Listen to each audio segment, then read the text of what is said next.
Hallo liebe Freunde, ich freue mich, dass ihr auch heute wieder dabei seid und ihr wollt wissen, wo ihr diese schöne, weite und offene Landschaft findet. Na dann, bleibt dran. Ich wünsche euch viel Spaß beim Anschauen und vor allen Dingen später beim Selbst ausprobieren und ich kann euch versprechen, es lohnt sich wirklich hierher zu fahren.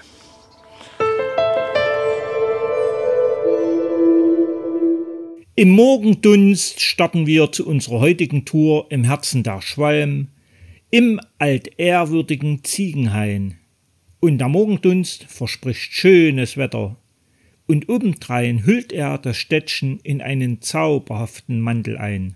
Ich für meinen Teil liebe den Paradeplatz, also gehe ich zunächst lieber hier drüber. Vorbei am Landratsamt laufen wir weiter der Landgraf-Philipp-Straße entlang. Wie ihr wisst, sind wir hier im Land von Rotkäppchen und so gibt es natürlich auch die passenden Verkehrsampeln. Ob aber der Wolf bei diesen roten Rotkäppchen die Straße überqueren darf, das habe ich leider noch nicht herausfinden können. Dafür finde ich den nächsten Abschnitt, auch wenn es nur Straße ist, besonders schön. Diese alten Fachwerkhäuser verströmen ein ganz eigenes, besonderes Flair. Nach dem Getränkemarkt auf der rechten Seite überqueren wir den Grenzebach und biegen danach sofort ab. Und der Wiesenweg, welchen wir jetzt folgen, ist hier ausgeschildert als Wartburgpfad 9. Nun sagt noch einer, so ein früher Morgen hätte keinen Charme. So erreichen wir Niedergrenzebach. Und ich liebe den noch heute vorhandenen dörflichen Charakter des Schwalmstädter Ortsteils. Er strahlt so viel Ruhe und Entspannung aus. Einfach schön. Und wie ihr seht, wem Wandern zu beschwerlich ist, für den gibt es hier auch Radwege. Theoretisch könnt ihr natürlich der Straße am Grenzebach weiter folgen, aber praktisch wäre das keine gute Idee. Mein Rat biegt den schmalen Fußweg rechts ab und lauft erst einmal hoch zur Kirche. Diese wunderschöne Kirche wurde im Jahr 1743 in sage und schreibe einem halben Jahr fertiggestellt. Denn die Grundsteinlegung erfolgte am 6. Mai 1743 und die Einweihung fand am 18. Dezember 1743, einem zweiten Advent, statt. Das klingt für heutige Verhältnisse einfach unglaublich. Lasst euch vom Flair dieser schönen Kirche verzaubern. Habt ihr euch ausgiebig umgeschaut, gehen wir den Kirchweg nach unten und folgen weiter der Straße nach oben. Irgendwann heißt unsere Straße am Graben, wir haben nicht mehr weit zu gehen und erreichen den Ortsausgang. Bekommt bitte keinen Schreck, der Knüllstraße müssen wir nur ein ganz kleines Stück folgen, ehe wir in diese Landwirtschaftsstraße rechts einbiegen. Ich liebe es hier oben zu laufen. Zum einen hat man einen schönen Blick zurück, zuerst auf Niedergrenzebach, wenige 100 Meter später öffnet sich das Bild immer mehr und weiter. Wir sehen Ziegenhain und schließlich die halbe Schwalm. Ihr seht, wir befinden uns quasi am Fuß des Knüllgebirges und schön, dass man solchen aktiven Menschen gedenkt.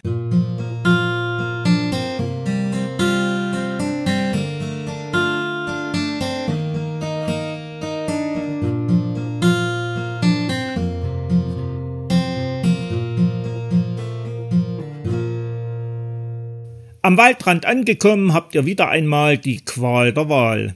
Rechts der schmale Feld- und Wiesenweg führt hinunter nach Trutzhain, beziehungsweise ins Lager. Von diesem haben wir ja bereits in einem früheren Film gesprochen. Wir gehen jedoch links hoch in den Wald hinein. Wer glaubt, das sei alles furchtbar kompliziert, der kann sich gerne wie immer unten in der Beschreibung zum Video die GPS-Daten von AutoActive bzw. Komoot herunterladen.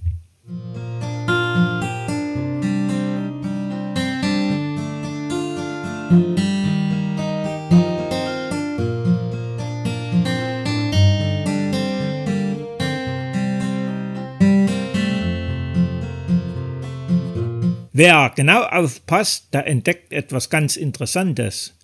Trutzhain wurde 1294 erstmals erwähnt. Das ist ja noch nichts Besonderes. Aber schon gegen Ende des 14. Jahrhunderts wurde diese Ansiedlung wieder aufgegeben und verlassen.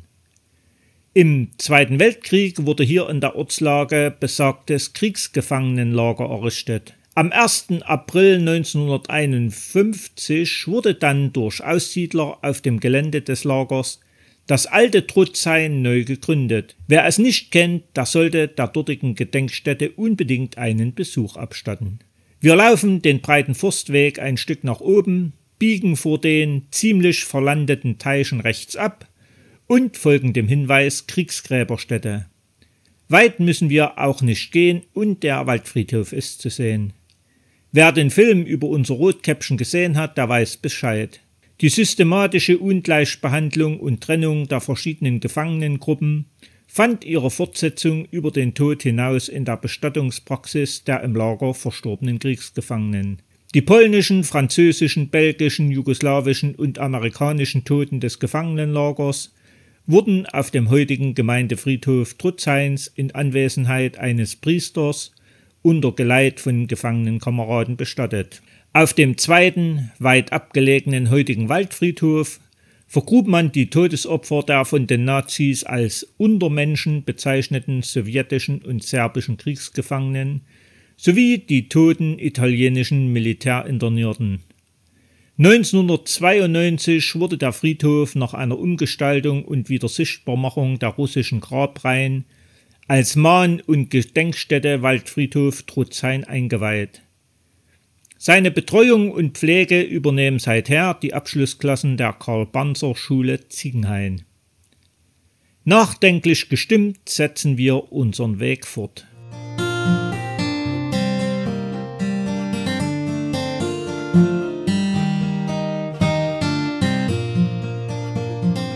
Treten wir wieder aus dem Wald heraus, dann bietet sich uns ein erneuter herrlicher Anblick über das gesamte Schwalmtal hinweg. Und ich wiederhole mich gerne, ich finde es herrlich hier oben.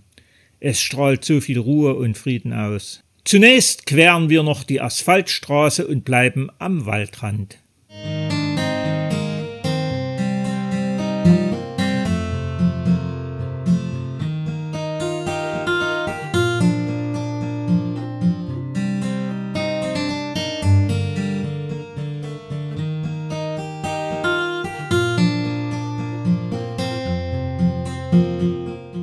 Bis schließlich die ersten Häuser von Steinatal auftauchen.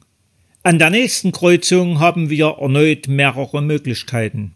Wir werden aber heute rechts runtergehen, vorbei an der Melanchthon-Schule und dem Gasthof Steinatal, bis wir schließlich die B 454 erreichen. Klar könnte man theoretisch auch nach rechts an der Bundesstraße entlang nach Ziegenhain zurückkehren. Eine bessere Idee ist, wir überqueren die Straße und gehen schräg gegenüber in den Feldweg. Ich liebe es, hier oben zu laufen, auch wenn es nicht die ganz großen Berge ringsrum gibt. Das Becken der Schwalm und die leichten Höhenzüge ringsum empfinde ich als unheimlich entspannend und lieblich. Beispielsweise kann man bis hoch nach Wüste Garten schauen. Übrigens auch eine sehr schöne Ecke zum Wandern. Dazu möchte ich euch im nächsten Jahr noch einladen. Also habt bitte noch ein wenig Geduld. Die Windräder kennt ihr schließlich auch schon. Dort in der Nähe von Rommershausen haben wir uns bereits gemeinsam auf den Weg und die Suche nach dem Meteoriten von Treysa gemacht.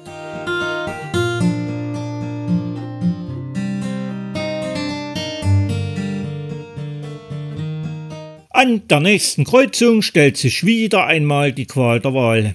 Egal ob rechts oder links, beide Wege würden zum Ziel führen. Aber der Tag ist heute schön, das Wetter prächtig, also laufen wir noch ein Stück weiter und biegen erneut nach links ab und folgen weiter diesem asphaltierten Feldweg. Schließlich erreichen wir die Landstraße von Riebelsdorf und auf diese müssen wir rechts abbiegen. Aber keine Sorge, der Verkehr ist hier gering und wir verlassen die Straße bereits nach 100 Metern wieder. Hier erwartet uns links erneut ein ausgesprochen angenehmer schmaler Pfad, welcher uns an diesem kleinen, lieblichen Bach mit Namen Grenf, einem der Zuflüsse für die Schwalm, entlang führt. Wir stoßen auf die Bundesstraße 254, aber diese überqueren wir, gehen diesen schmalen Weg noch ein kleines Stück und stoßen auf die alte Bahntrasse von Treysa nach Bad Hersfeld.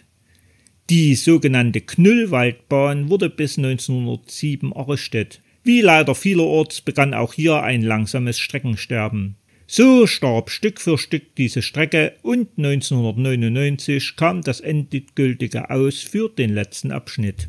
Wie ihr sehen könnt, wird inzwischen diese alte Trasse als Bahnradweg Rotkäppchenland genutzt. Immerhin kleine Überreste der Eisenbahn findet man noch, wie zum Beispiel hier im Anschlussgleis am ehemaligen Bahnhof Zella. Doch wie gesagt, leider, die Eisenbahn ist auch hier Geschichte, nutzen wir also wenigstens die alte Trasse für unseren Rückweg nach Ziegenhain. Schöne Rastplätze sind immerhin auch hier angelegt.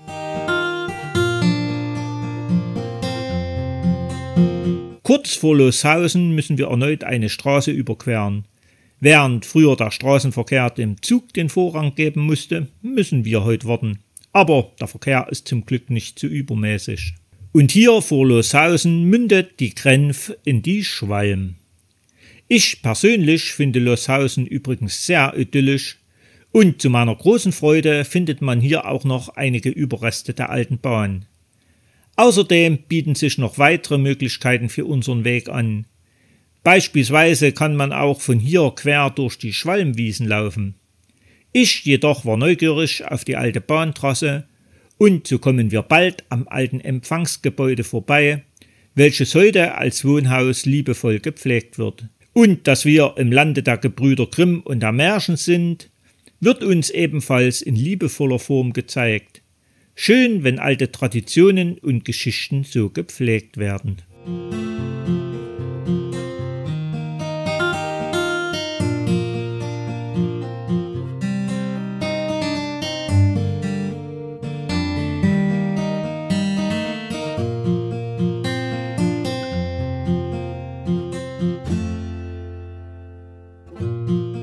Zu guter Letzt erreichen wir den Stadtrand von Ziegenhain. Wer möchte und von der alten Bahntrasse quasi angefixt ist, der kann die wenigen Meter bis zum früheren Bahnhof Ziegenhain Süd gehen. Auch dieses Gebäude wird liebevoll gepflegt und als Gaststätte weiter genutzt. Einige alte Güterwagen stehen auch noch herum und dann war's das leider mit der Eisenbahn. So gehen wir also über die gezähmte Schwalm in Richtung Innenstadt bzw. Festung.